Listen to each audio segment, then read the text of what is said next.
welcome to my vlog. Ang baon ko for today ay pinakbet. Sasamahan niyo ako magluto ng pinakbet. Tara na!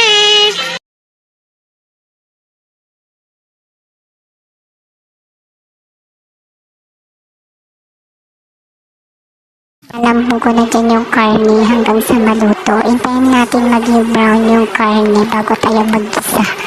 Yan, naluto na yung karne. Tumatalsik-talsik pa yung mantika. Natalsikan pa ako dyan. Lagay na natin yung bawang. Igigisa na natin siya. Halu-haluin mabuti hanggang maluto. Ilagay na rin natin yung luya. So, igisa mo na siya. Halu-haluin mabuti hanggang din maluto yung luya.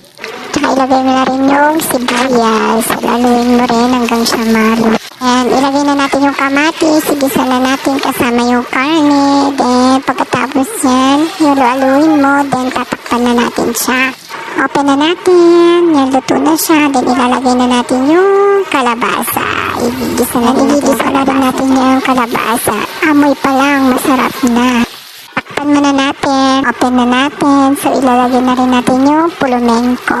Masarap yan pampabango sa pakbet. Optional naman yan kung gusto mong lagyan. Pero sa'yo naman kung gusto mo lang.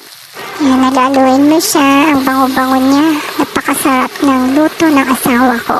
Yan, takpan na natin hanggang sa maluto yung kalabasa natin. Yan, luto na yung kalabasa. Ilalagay na natin yung sitaw. Naglagay na rin kami dyan ng bagoong. Wow!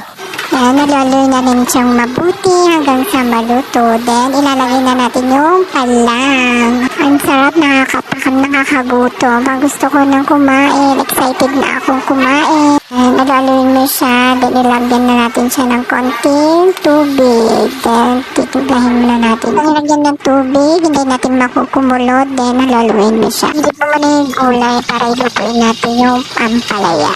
Nalaloy mo ng konti, so ilagay mo na rin yung tarong, then yung okra, tsaka yung sili, isabay-sabay mo nang ihalo. Then maglagay na rin tayo ng magic sarap, then takpan muna natin siya hanggang sa maluto.